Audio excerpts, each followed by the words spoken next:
in crisis, the price is too high. Another 1,000 dying every day, and we're lying if we say there is another way but love. Sacrificial love, unrelenting love, love,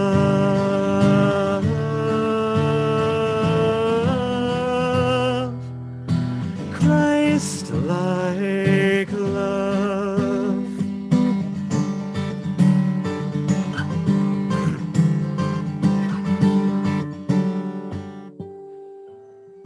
How long, Lord, will we stay greedy, not seek thee our will? The way we're living is killing planet Earth, and we're billing our children when we need a rebirth of love. Sacrificial love, awe-inspiring love, love,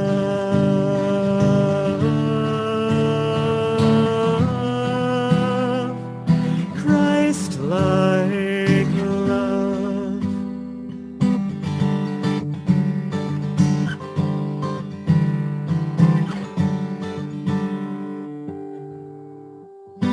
How long, Lord, will we bless injustice?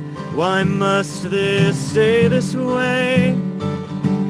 Each Black Life Matters, say to your apathy, then today stand up and face our hateful legacy with love. Sacrificial love, understanding love, love,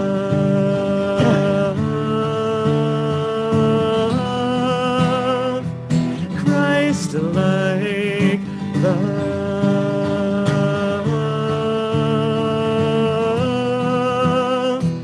Christ-like love.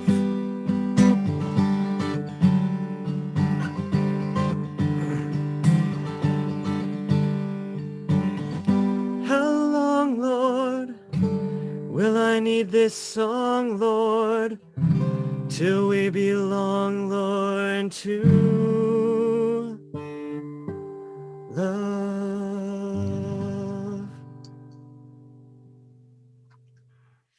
Hey, Adam, thank you so much. That's Adam Thomas, Reverend Adam Thomas. Adam is the editor of How You Can Heal Our Divides and also did the cover design and interior design. So thank you, Adam, and great job for all your work on the book. So thanks so much, everyone, for joining us tonight. It's kind of a special evening. Really appreciate you being here. There are basically three things I wanted to try to accomplish tonight. First is to thank people. So thank you to Adam, of course. Thank you to all the contributors that made this book possible. There were 33 folks that contributed to this book. And, you know, them all responding so quickly allowed us to be able to get this out very, very quickly, which is what we wanted to do because we felt it was, you know, such a timely needed thing in our world right now. But even more importantly, the contributors themselves is the organizations that they represent. And that really is the purpose of this whole endeavor, is to, you know, shine a light and raise up awareness of all these organizations that are trying to help make the world a better place. So, you know, I really want to thank all the organizations that were involved in this as well. But of course, thanks to all of you that are part of the book launch team. We really appreciate your support. We really want to try to make this as good of an occasion for everyone involved as we can. So I really, really appreciate the involvement of so many folks in doing this. The second thing I want to accomplish is to make a couple of requests. So tomorrow is our big day, of course. It's the book launch day. And so if you can post to social media and write a review on Amazon or Goodreads. That would, of course, be greatly appreciated. I want to show you the @ that we have. So right above the How to Heal Our Divides banner, you'll see there is @HowToHealDivides, 2 with a numeric 2. So that is our tag on Twitter and on Facebook. And as of this afternoon, it's also our handle on Instagram. Not that I've used it yet, but when you make your social media posts, to the extent that you can tag us on any of those with How to Heal Divides, 2 with a numeric 2. So thank you for that. The final thing, the third thing, was just to let you hear from some of the folks who contributed to the book. As I said, we've had quite a large number of people who have contributed to this, and very quickly and very timely with great quality. So I want to, thank them, and also just let us hear their perspectives on, this effort and on the work that they've been doing. So we've got a whole series of folks that you're going to be able to hear from. And, we'll hold the questions until those folks have had a chance to talk, and then we will open it up to everyone. So first up is Amy Julia Becker. Hi, Amy Julia. Brian. Welcome. Thanks for joining us this evening. Thanks for having me. Want me to launch in? Yeah, sure. Please go ahead. All right, great. So Brian keeps saying here, and he kept saying to me as he was putting this book together, that he really wants to spotlight these amazing organizations that I think the vast majority of people here are part of. And I kept saying, but I don't have an organization. I just wrote a book. And what I actually think is wonderful about including some people like me in this project, artists, writers, is that the work of storytelling is and can be, I hope, a part of the work of healing. And that is certainly why I set out to write the book that I wrote and continue the work that I do when it comes to writing and speaking. But I did very much think of myself as someone who is not an activist and not leading an organization, but doing this work of writing and of thinking about spiritual healing and renewal of our culture. I wrote a book called White Picket Fences. It came out in 2018. It's a memoir about being a person of privilege, being a white woman with education and affluence and married parents and being married myself and all of these things, and reckoning with what it meant to be a person of privilege. That was true all of my life, but became all the more true when I had a daughter 15 years ago now who was diagnosed with Down syndrome a few hours after she was born. So she was born into the same social situation that I had been born into. And she also was born into a history of discrimination and exclusion that I didn't have any personal experience with, even if I was aware of it. And so in reckoning with what it meant for my daughter Penny to be both inside and outside of this world, I began to recognize all the ways that these social divisions harm all of us. Not just those who are excluded from the inside, but also those of us who are considered insiders. And so I wrote a book to start beginning to tell my story and talk about that and spark conversation. And then when I went out into the world and started talking with people, what I found was people who said, yes, me too, but what do I do about that? How do I reckon with this? I'm scared. I've got a lot on my plate, even though I have a life of privilege. I don't have much time. I don't have much energy, and I'm afraid. And so I began to think about what it might mean to actually respond in a lifelong, transformative, holistic way to the pain and harm of social division in a way that actually leads towards healing for all of us. And what I came up with was we use our heads, our hearts, and our hands. And so using the head is to learn and think about news items, local history, family history, to just actually do some learning and listening. The heart is both vertical and horizontal, to be connected spiritually, to get the sustenance and the care that we need in order to engage with pain and suffering, as well as with joy and wonder in the world. The heart is also connecting us horizontally to friends, to mentors, to other people who will be potentially praying with us and walking with us on this journey. And then the hands is actually doing the work, whatever that might be. And it'll look different for each of us. But as I wrote about in How to Heal Our Divides, that work of the hands is individual, it's influential, and it's institutional. So that individual work might be something as small as, in my case, changing the books on our bookshelves so that my kids were exposed to characters when we were reading chapter books who were not all white.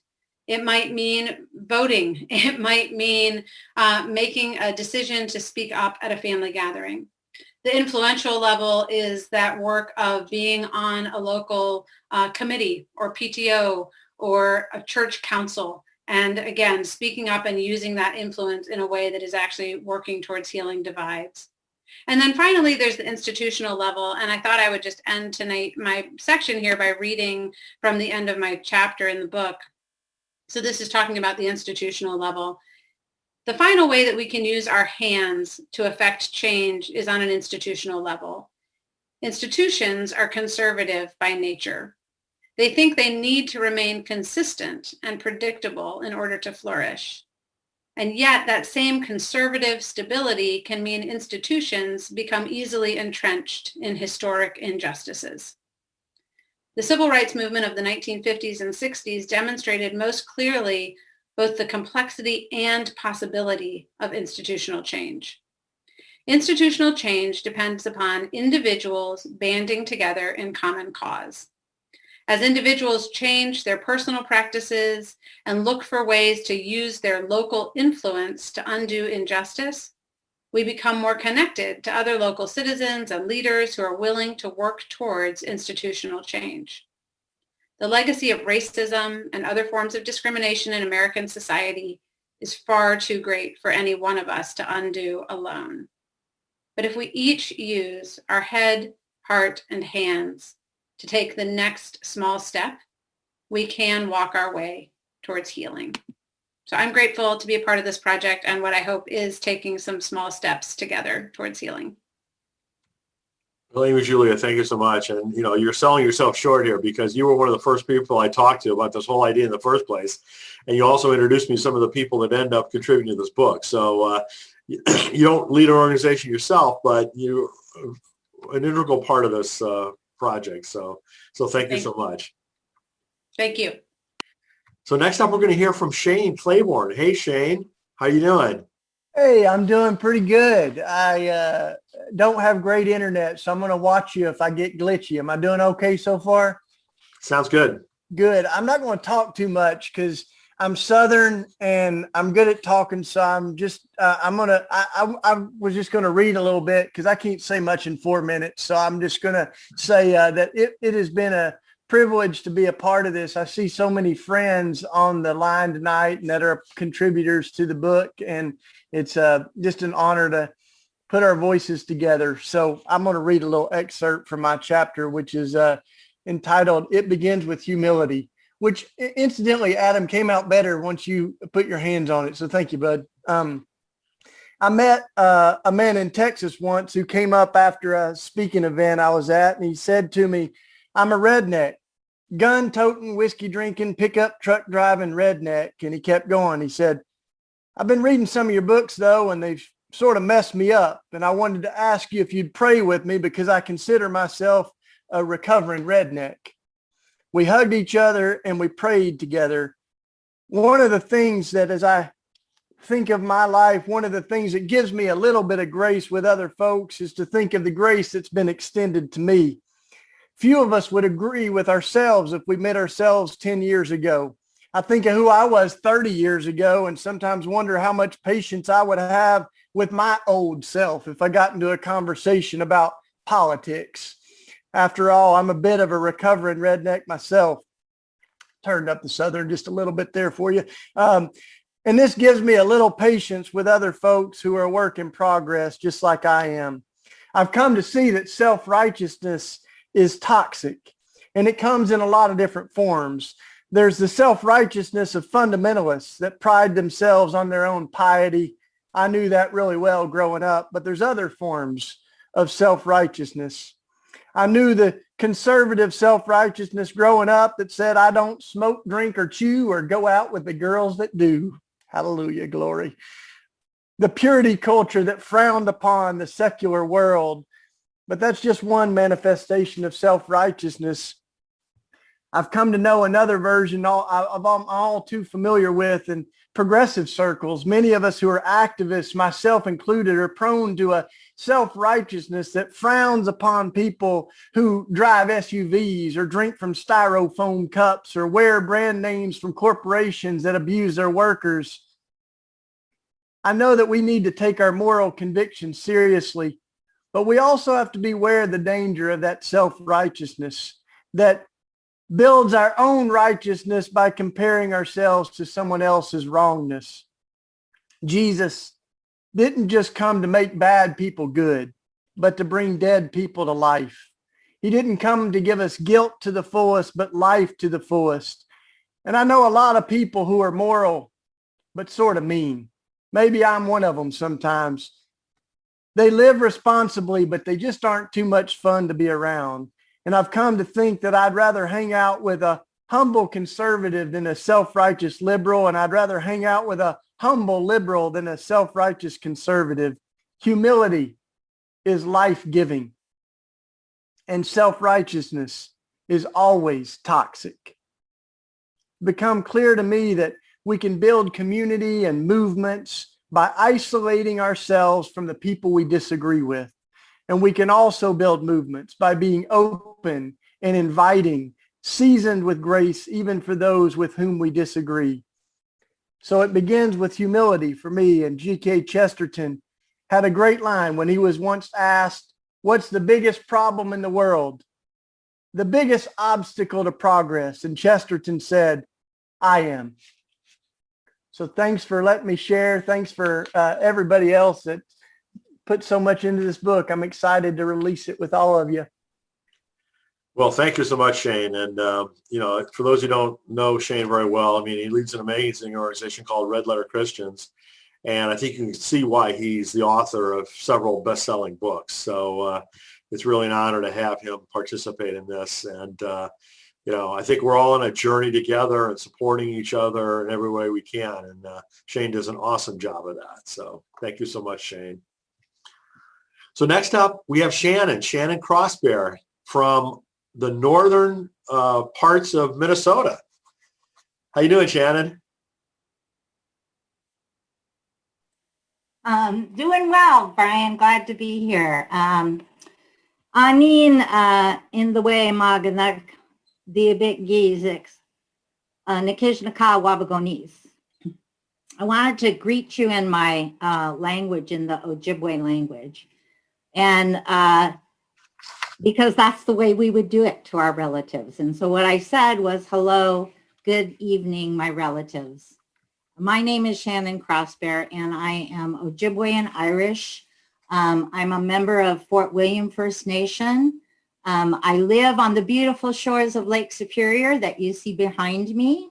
And I am so grateful to have the opportunity to contribute and to share and to learn. So Brian asked me if I would be a part of this project, and I took a moment.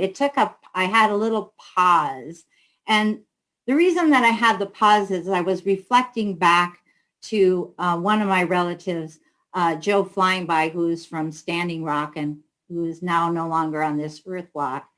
And but I listened to him a lot, and he was an elder, and he spoke Lakota, and I didn't speak Lakota. And I spoke a little bit of Ojibwe, and he didn't speak Ojibwe, but we both spoke English. But Grandpa Joe would not speak English.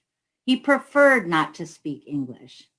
And he said that the reason that he didn't speak English was that it messed with his thinking. That when you speak in a language, it tells you a lot about that particular culture and the way that they think. And he said that English just had too many words that were hurtful. And so he chose not to speak English. And so as I was thinking about how can I contribute, how can I use the English language and do so in a way that is not hurtful, but that is helpful. Because as Brian explained what the project was about to me, he said, you know, we're really trying to identify organizations that are really working toward healing this divide, and that we want to highlight those things. And then he said, another thing that really kind of resonated with me, he said, you know, our audience is those people who already know that there are issues, but now they want to know what to do about those issues. And so I thought about that for a long time and kind of reflected back on a line from a book by Forrest Carter, The Education of Little Tree. And in it, it says, Grandma said, when you come upon something good, that the first thing to do is to share it with whoever you can find. And that way, the good spreads out to no telling where it'll go, which is true. And so I too, like Amy, I'm not an organization, I'm an individual. And a grandmother, a mother, a sister, I have lots of grandchildren, and a person who has had an experience in this country as a tribal person, as a person in a population that has often been overlooked and invisible. And yet there are so many things that, ways that we can be helpful to each other in this healing process. And so, so I thought about that, and I thought about some other things that when I started to say, what can I do and what can I highlight? And how can I take the things that Amy was talking about with those hands to really say, what is it concretely that we can do? And how can we participate with others that are doing good work and elevate the work that's being done? So I'm going to read just a little bit from my contribution. Greetings, my relatives. We are all related. It's a phrase that you hear frequently in tribal communities throughout the country. From an indigenous worldview, we are all related. Learning to be a good relative requires one to spend time with one's relatives. And one of my relatives said, if you want to know about us, go to the library and read what's in the books. If you want to understand us, come and live with us. Many years ago, I was taught by one of the elders that when you went to a new person or community or a land, that you go with that humble heart. That you go with that humble heart and you and a helping hand. To respond to what is asked, not what you determine is needed. And always, always offer something that will be helpful, be it food or water or shelter. Offer a hand to work with or a hand to hold. It was solid advice then, and it's solid advice now. There are many bricks in the wall that has up to now divided us. And as we dismantle that wall, we can use the materials to build a bridge that finds shared spaces to do the work together. Bricks are made of concrete, and concrete actions can be taken to heal the divide. One can go beyond the awareness of the inequities, the acknowledgement of the past behaviors, past the right and wrong of it, to actively participate in helping and healing activities. And so I chose to highlight 4 particular organizations that are doing great work in what we call Indian country. And I think that that's so important because, you know, I had one experience where, you know, we can have good hearts and want to be helpful, and yet our brand of help may not be the thing that's being asked for. A number of years ago, there was an incident on one of our tribal lands in a tribal community where there was a school shooting. And all of the different helping federal agencies, you know, counselors, traumatic stress people, all came in to help. and even those from different faith bases. And yet, the one thing that the community was asking for was not the thing that they could get. And it seems so interesting to me that there were all these people with good intentions and good help. And yet when the people themselves say, what we need is this, that it didn't fall under the purview of any of those helping organizations. So, I think if you want to know how to make it better, there's two parts of that. Ask, or more than that. There's asking, there's listening, and there's responding. And so I am so honored to have an opportunity to kind of highlight the organizations. And it was Honor the Earth, White Bison, the Native Wellness Institute, and the Center for Native American Youth. And I'm looking forward. I haven't read every single contribution yet, but I'm in process, and I'm very honored to be with you and to continue to be in this healing journey together. So thanks, Brian. Thanks, everybody.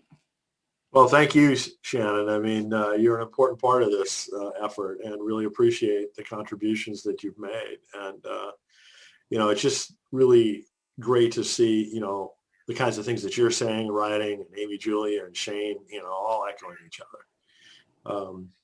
The humility, the heart, the hands, but it's all things that I don't think we can hear enough, but we need to do something. We need to act on it, not just talk about it. So appreciate you being a part of this, Shannon. Thanks for listening. So next we're going to hear from Seth Henderson, who is part of the Aspen Institute, and specifically a project called The Better Arguments. Isn't that a great idea? Seth, thanks so much for joining us and for being a part of this program. Great. Thank you, Brian, for inviting us to contribute to this book. And it's nice to be with you all this evening, afternoon, morning, wherever you are in time zone, who knows these days. And I just want to say, Shannon, something that you just said, I think it's always good to reiterate is oftentimes in this work, and hopefully you have heard this before, but those that are closest to the solution are those that are closest to the problem are closest to the solution. And I think that needs to be reiterated over and over, especially in nonprofit space and individuals trying to do good work, as we often may intellectually think we know the answer without actually having talked to the people who could actually probably help us figure out a much better solution. So as Brian said, my name is Seth Henderson. I'm a program manager with the Aspen Institute Citizenship and American Identity program, and I primarily focus on the Better Arguments project. So I'll read a section from the book, and I think that will just give you a good idea of the work that we do. So this is chapter 16 in the book, titled America Doesn't Need Fewer Arguments, It Needs Less Stupid Ones. The Better Arguments project is based on the idea that the key to addressing division isn't for people to argue less, but to argue better. Too often, calls for unity or civility, while well-intentioned, can mean quelling disagreement or pushing issues under the rug. These approaches are mistaken because there are real, serious issues facing our nation that need to be debated. When we decline to share our true opinions or ignore our true differences for the sake of politeness, we are really doing two other things, perhaps unintentionally. The first is that we are failing to take accountability for shared problems. The second is that we are giving up our public discourse to the most polarized voices. These voices already have enough power and enough of a platform. To heal our democracy and our civic culture, we all must be productively engaging in the civic debates of the moment. And besides, what's more American than arguing? The Better Arguments Project began in 2017 as a partnership between the Aspen Institute, Facing History and Ourselves, and Allstate. Together, we set out to address the question, what is a better argument? In collaboration with advisors and communities across the country, we distilled our framework for having better arguments, which include the 3 dimensions of arguing better and the 5 principles of a better argument. While the 3 dimensions provide the background and the context for every argument, the 5 principles highlight actions that we can all practice when engaging with those with whom we disagree. The 3 dimensions of arguing are history, emotion, and power. Today's civic arguments are rooted in all 3, and these dimensions help shape all our views in one way or another. By understanding where each of us is coming from, we can begin to lay the groundwork for empathetic and meaningful engagement across difference. So we ask, history, what historical narratives inform our views? Emotion, what emotions do we feel when debating a certain topic? Power, how are power dynamics implicit or explicit in shaping the argument? There are some divides that may be too big or too difficult to cross, however, such as if someone's fundamental humanity is being denied or as misinformation becomes increasingly relevant, there are divergent conceptions of reality, unfortunately. Each person should consider what is non-negotiable for them in an argument. If the difference of opinion is within an acceptable range, however, the better arguments framework can help improve that debate. Once you've entered the better argument, there are 5 principles to practice in order to have a healthier debate. Principle number 1, take winning off the table. Principle number 2, prioritize relationships and listen passionately.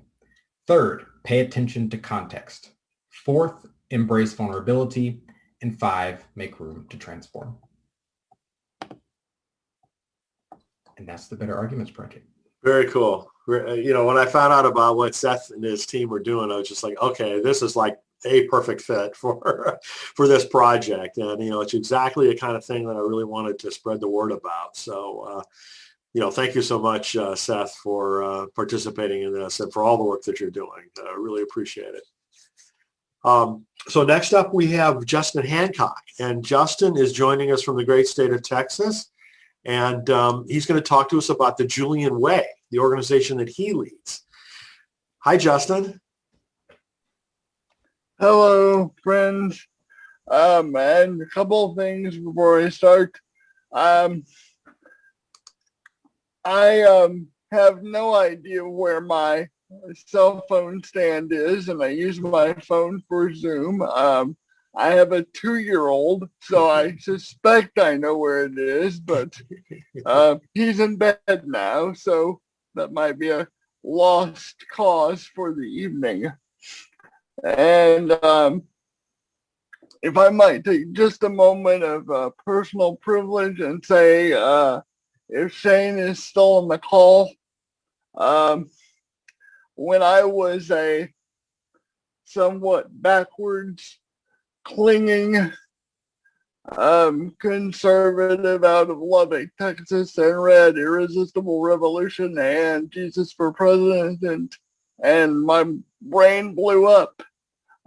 Most of this is your fault, Shane. So I hope you're honored by that. But on to the Julian Way now that I have briefly fanboyed out. The Julian Way was started by my wife and I in 2013 when we moved back to Dallas so she could go to graduate school, and we were dealing with Medicaid and getting proof of social our paperwork for social services, and really experiencing the isolation and dehumanization that comes with a lot of social help programs in this country or state-based help systems in this country. And we began to ask, thanks to the influence of Elaine Heath and others who taught me evangelism at Perkins School of Theology, what could intentional Christian community have to say to the disability culture in the world, and how could that transform the dehumanizing aspects of the dominant culture and help those with disabilities find their vision and their purpose in the world. And what we have transformed into over the 7 to 9 years or so that we've been an organization is really an organization that focuses on two key principles, empowering those with what we call the diverse embodiments to find leadership positions in the church, to change the church from the bottom up and the top down, and walking with individuals with diverse embodiments to discover what is the role that God would have them play in advocating for their own story and advocating for their own journeys. And the reason it's called the Julian Way is I read Julian of Norwich in seminary and ran across the phrase that all of God's creation is God's good creation. And it really lit my world on fire because I began to discover that what we frame as disabilities are really just marks of God's good and, ever expanding and ever challenging creativity. So we try to take the viewpoint that the things that we call disabilities are assets and come with their own history and journey that sort of dovetails with the broader civil rights movement in America.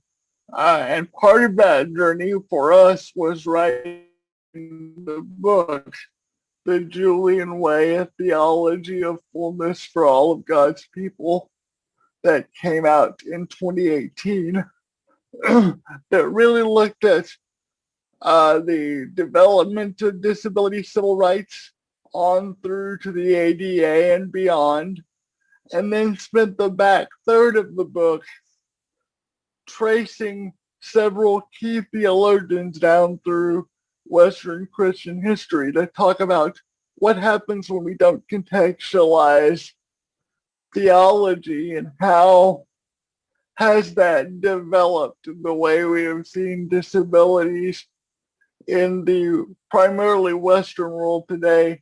And then we end the book by dreaming about that intentional Christian community, the Julian Way, and what that might be like and what that might look like. I will tell you that what has been the most remarkable thing over since 2013 that we have been the Julian Way, or that the Julian Way has existed, are the people that we walk with on a daily basis. The young man who has cerebral palsy struggles with other forms of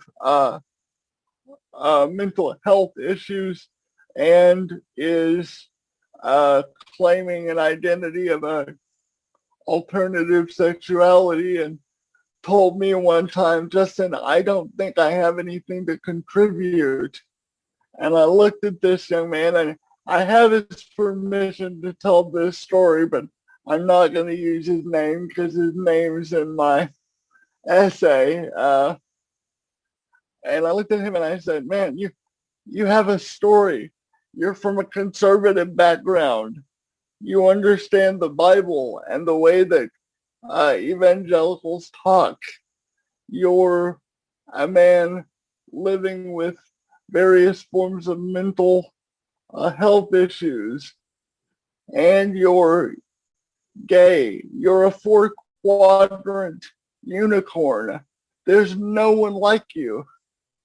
Don't suppress your vision because the world has told you that God doesn't have a place for you. And the Julian Way has been able to journey with that young man. And he's a 3rd-year seminary student now and will be our intern in the fall. So it's really helping empower individuals and helping churches and society discover the gifts and graces of folks with disabilities. And we are marching on and continuing to do that work. And I'm absolutely honored, flabbergasted, and thrilled to be in a collection with such luminaries as yourself. So thanks for supporting our work, and we look forward to supporting yours. So thanks, guys. Oh, thank you so much, Justin.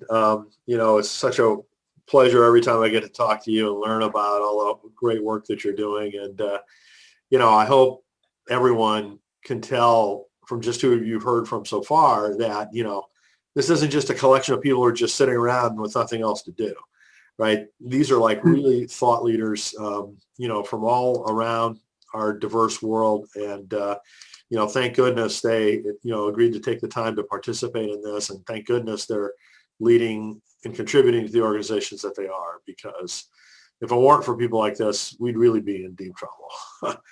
So I'd like you to hear from a couple more. Next up is Brandon Robertson. How you doing, Brandon?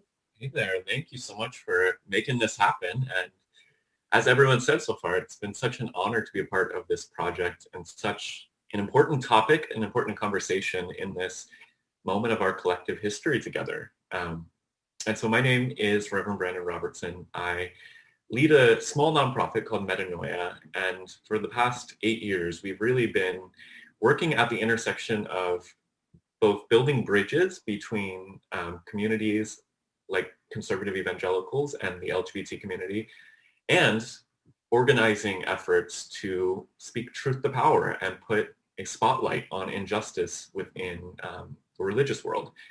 And so that's what I decided to write my essay about. These two approaches that I've really learned over the past 8 years are so essential if we want to create change in the world that's substantive and will last. And so, like Shane, I come from a preacher background, so I'm not going to talk too much. I just want to read a little bit from the last half of the essay, just to give you a glimpse into kind of the strategy that we found effective through Metanoia, and that I really hope can be helpful as each of us try to be change makers and try to, as my chapter says, trouble the waters in order to bring about a more just and generous world. So I'll start with this portion. The ancient words of Ecclesiastes chapter 3 begin, "For everything there is a season, and a time for every purpose under heaven." In every movement of justice, there is a time and place for strategies of both activism and advocacy in cultivating meaningful change. Without the advocates' willingness to reach across the divide and engage with those as their perceived enemy, it remains difficult to effect any true change of heart.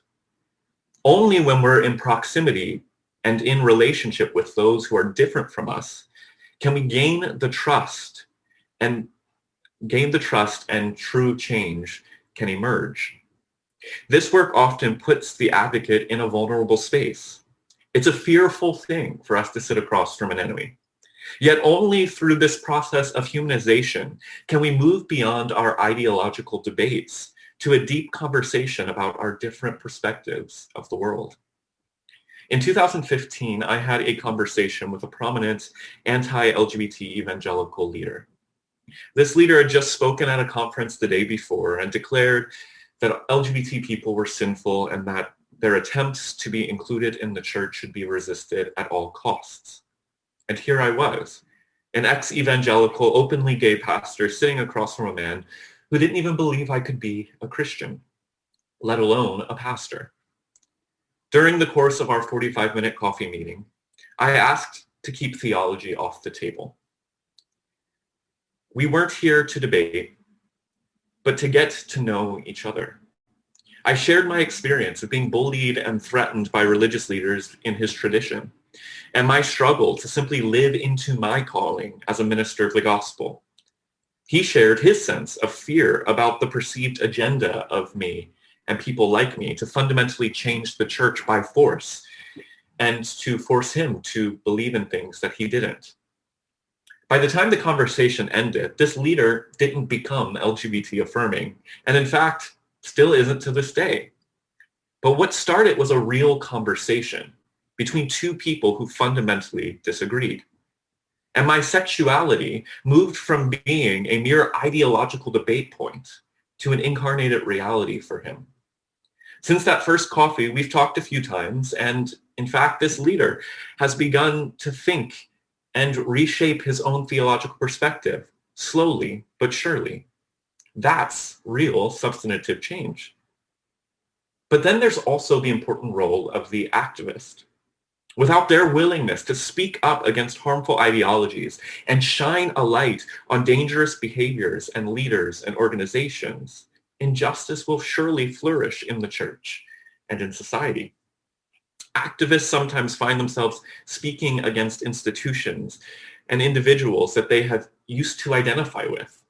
And sometimes this burns the bridge as the activist seeks to hold those institutions accountable. But to the activist, this cost pales in comparison to the harm that would be done if individual organizations were left unchecked. Fast forward to 2017, and I found myself in the opposite position to where I was in my previous story. I was at the general conference of the same denomination that leader was from. But this time I was part of an effort to expose the increasingly abusive posture of this denomination towards LGBT people. I was with an organization that had literally purchased billboards and flew in dozens of activists to help canvass folks attending the conference with literature about how extreme the denomination's position on LGBT issues had become. I had also found myself sitting in sessions and tweeting out the horrendous things that were being said from the stage, getting significant attention and putting pressure on the leaders of this denomination. Eventually, because of our oppositional stance, and we were taking the spotlight off of the conference and placing it on their backwards view, we were escorted out of the conference by security and had our registration revoked. Now, this level of activism is elementary compared to what many activists face. The consequences are often far higher than just being removed from a conference. But the point is this: when the denomination continued to move in more extreme and harmful ways in their posture towards LGBT, I realized that advocacy conversations weren't enough. They needed to be pressured to change. Lives of LGBT people were on the line, and young people deserved more than a few coffee meetings. They deserve people standing up and defending them publicly. There is a time and a season for both advocacy and activism. Most often, they should be occurring simultaneously. Sometimes we might be called to be advocates to people and places where our experience gives us a unique ability to build relationships and shift perspectives. Sometimes we might be called to be activists, making noise and stopping injustices from occurring in real time. Both approaches are crucial to creating a lasting change in the world and to following the radical rabbi who engaged in both activism and advocacy throughout his ministry. Christians should always be seeking to raise our voice and build relationships across divides, because this is how we will transform the world. So that's a little bit from my chapter. And again, just so honored to be a part of this project. And I really do hope that this resource and the organizations that are a part of this will be helpful in cultivating more change for the common good of absolutely everyone. So thank you.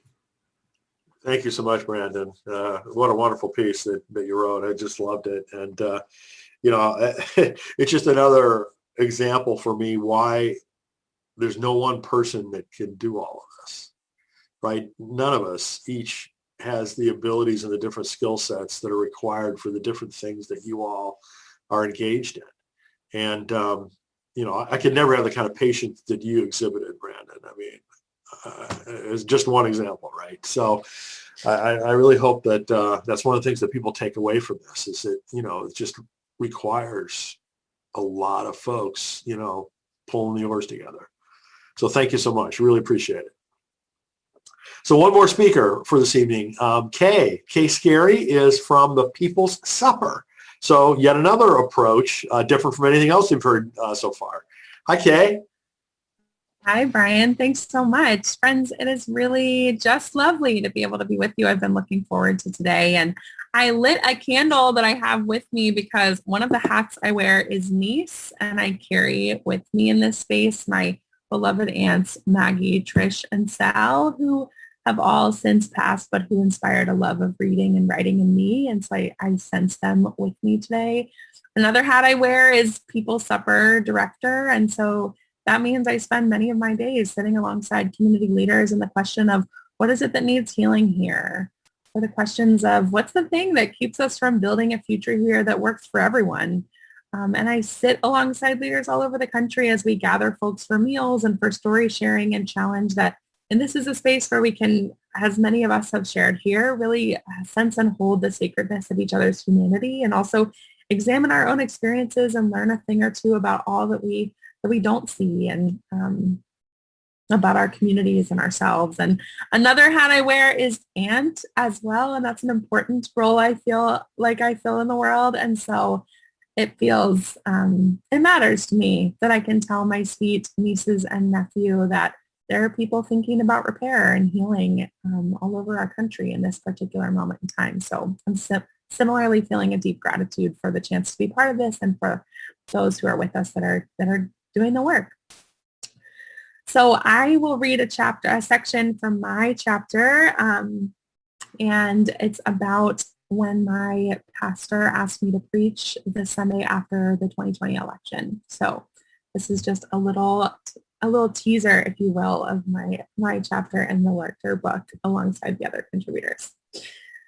As I prepared that sermon, I turned over every single word, every single letter, recalling the voices of countless people I had shared a meal with over the years, the people who might hear this sermon from a million different vantage points. Some would be arriving to church that Sunday morning feeling an exhale. Some would arrive feeling an incredible sense of defeat. I made my best attempt to offer a sermon that held truth, that called us to work for justice, and that didn't really choose one side over the other, but still my church received a letter. My pastor called to share the news. A longtime member cited my sermon as the reason she was leaving the congregation after more than 30 years. It was clear to her that our church was headed towards, quote, darkness and oppression, end quote.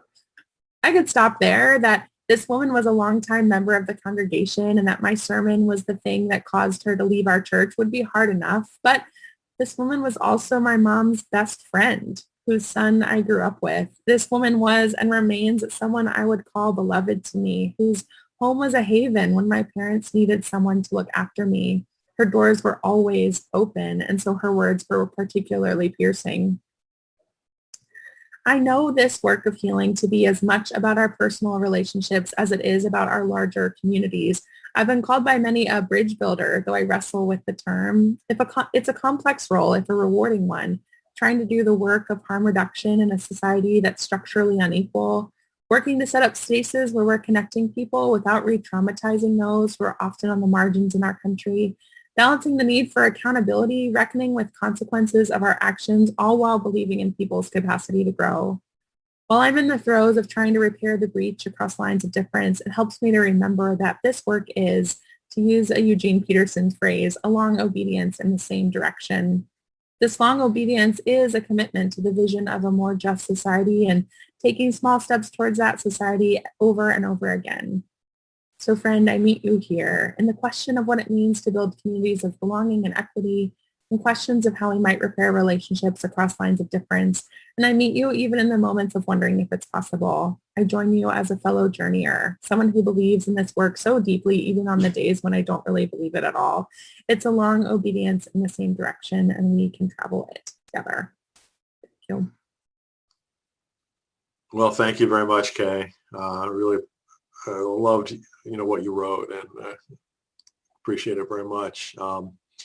She didn't talk too much about the People's Supper, but basically any organization that's got a food as a key strategic element, I think it's like a really good idea. So you can read the rest of her chapter and go to their website and learn more, but let's just say they're on the right track. So, so I do want to, leave a little bit of time for opening up for Q&A.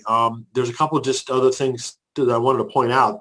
There are several other folks that are contributors to this book and lead different organizations that are on here with us tonight. I'm not going to try to call out everybody because I know I'll miss some, but I just want to thank them, publicly for all the work that they've done to contribute to this. And I also wanted to make it clear to everyone that this is not done. Just because the book is available tomorrow, this project is going to live on. And in a couple of different ways. One is that, we'll have a podcast, we'll have social media and emails and a continuation of the promotion of what all these great organizations are doing. But I'm also very hopeful that we'll end up doing more, having a second book, having additional online events, finding other organizations that deserve to be highlighted and to be built up. So if any of you have got candidates for that, that you'd like to include in future incarnations of this project, please contact me and let me know. So with that, I don't want to keep us all night, but I'd love, to be able to just open up for a few minutes so that anybody on the call can ask any questions that you'd like to. Probably the best way is for you to raise your hand under the reactions button on the Zoom portal. But if not, you can type it into the chat box or just unmute your microphone and say hello. Whatever you'd all prefer.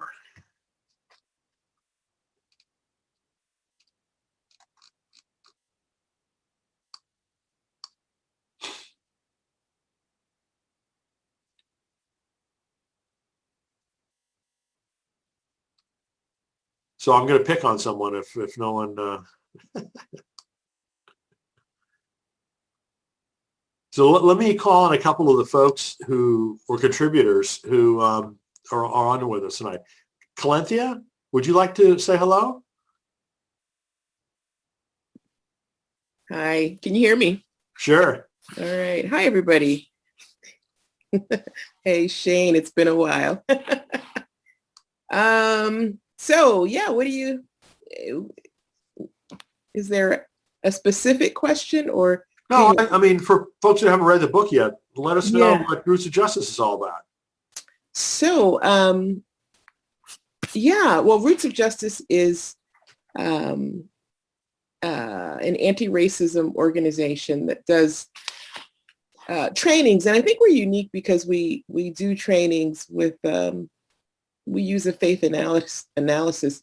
But I think, I'm trying to get back in the space of writing the chapter. And I think one of the things writing in this kind of way is it's a healing space for me. I think that I got involved with Roots of Justice when it was called Damascus Road. If you don't know the name Roots of Justice, you might know Damascus Road. And it started within the Mennonite Church or within Mennonite Central Committee. I don't know, back in the late 90s. And it was, it was, when it was started, I thought, well, this is different. This is interesting, very cynical, but what's this going to be about? Until I went through a training myself, and so a lot of my own wounds and my own pain came up as a Black woman who has spent a lot of time in majority white churches. And so I just thought, I've got to do this, I've got to get involved with this group. And so that was kind of, it was really getting involved with, it was more selfish. It was a healing space for me. And so it's grown into an organization. It's since left Mennonite Central Committee. We still have a good relationship. But we do analysis training around systemic racism. How do we get systemic racism out of our houses of faith?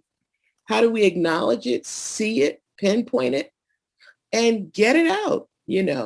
Or can we? I really liked what, I don't know if Kay is still here, but boy, what Kay reading her piece was just because there are days when you just don't believe.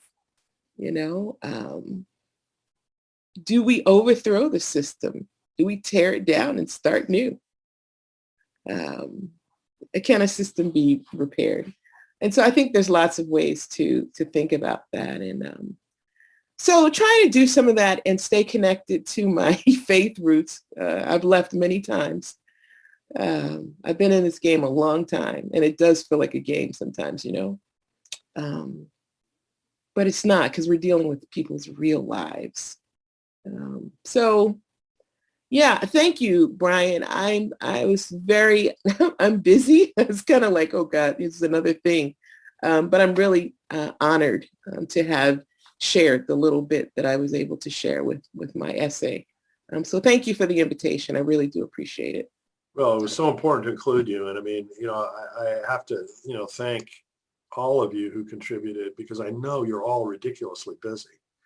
And, to have yet another commitment and deadline and, whatever, was a big ask. And, so many, you all stepped up to the table just so wonderfully and so quickly, right? I mean, this was just an idea in November, and 6 months later, now it's a book that's for sale, with all of you guys putting together just excellent contributions. So, that's just kind of a semi-miraculous thing for which I'm just so grateful for everybody taking time out of their important work to do this. But again, I'm just hoping that, all boats will be raised, right? I think all of us supporting each other and bringing together awareness of what each other is doing just has to help. And so thank you all for that. And as Scott mentioned in the chat, the focus on action, not talk, right? That's what you all are all about. And that's what I think is just, so incredibly important. So thank you, Calentia. I'm going to call on a couple of other of our contributors. See if you can guess who it's going to be. Vanessa, I'd like you to talk about Vote Common Good. You've heard already just, tonight of this incredible diversity in terms of the types of organizations, the types of efforts that, we pull together. And Vanessa's got another, great example. Hey there. Hi, thanks so much. I was not prepared to talk, but I'll Sorry. That's okay. That's all right.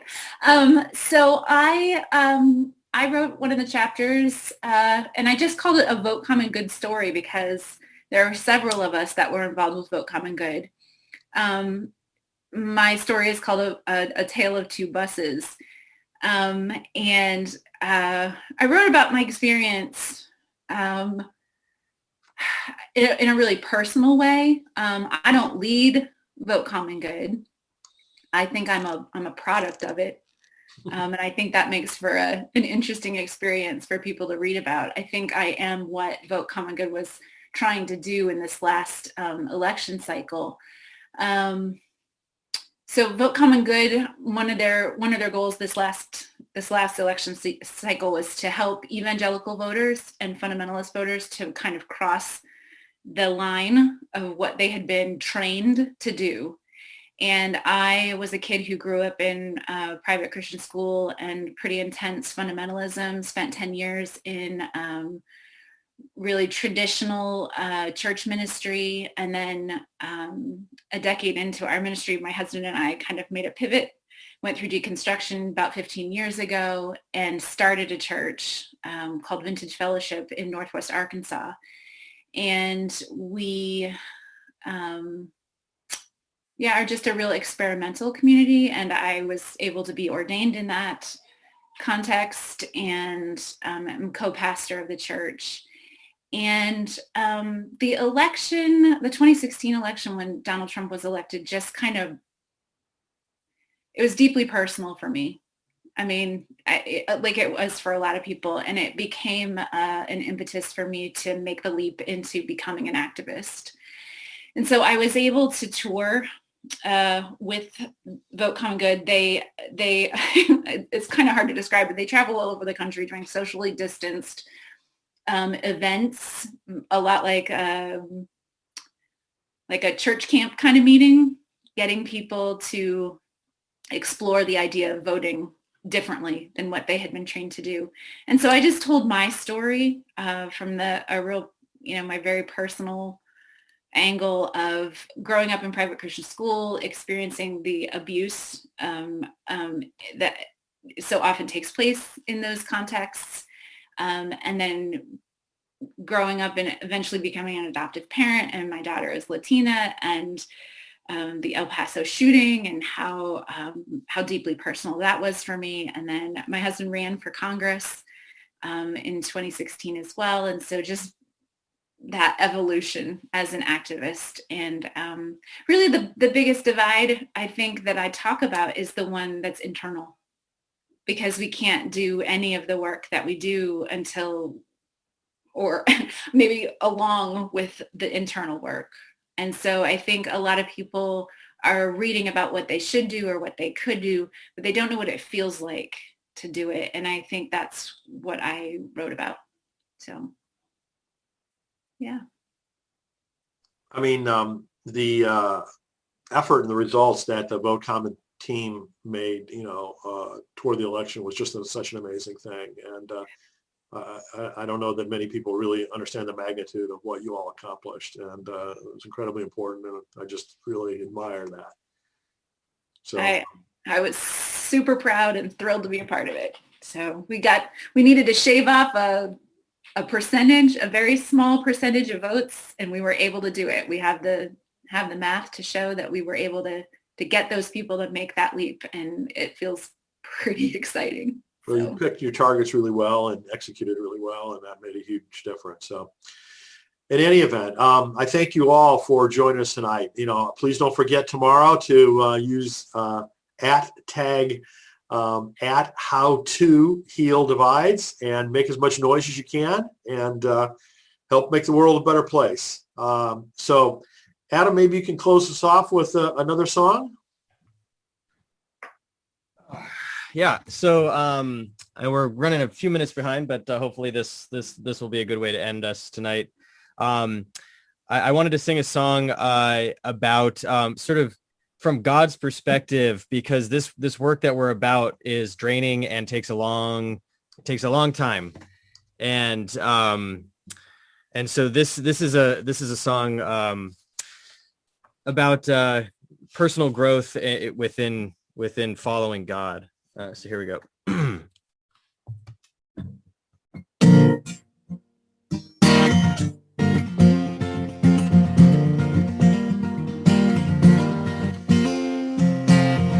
Oh, my child, I see you there in the wild of hopeless despair. I hear your cry, oh Lord, how long? Don't fear, your cry will make it a new song. I know the person you are meant to be. You'll grow again more gracefully. I'll show you what I would have you see.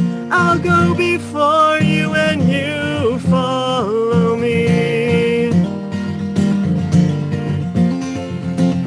Oh, my child, you move too fast. Your life is piled with too many tasks. Your worth is not based on what you do. Your birth's enough for me to love you. And I know the person you are meant to be. I'll slow you down with my constancy. I'll show you what I would have you see. I'll go before you and you follow me. child, what stirs your heart? Have you exiled every caring part? You say the world's too broken to save.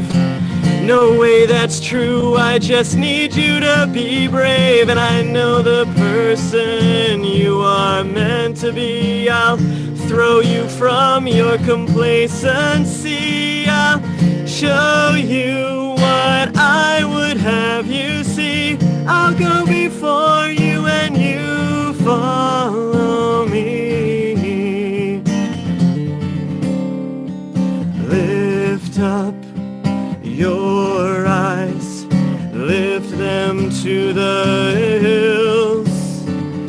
Lift up your eyes, lift them to the hills.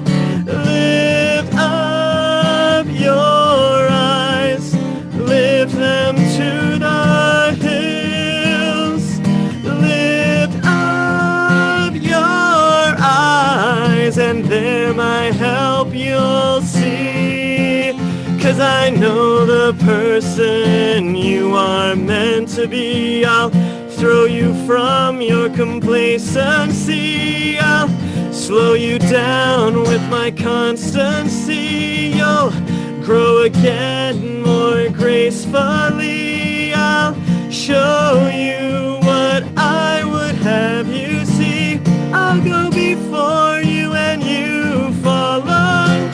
I'll go before you and you follow. I'll go before you and you follow me.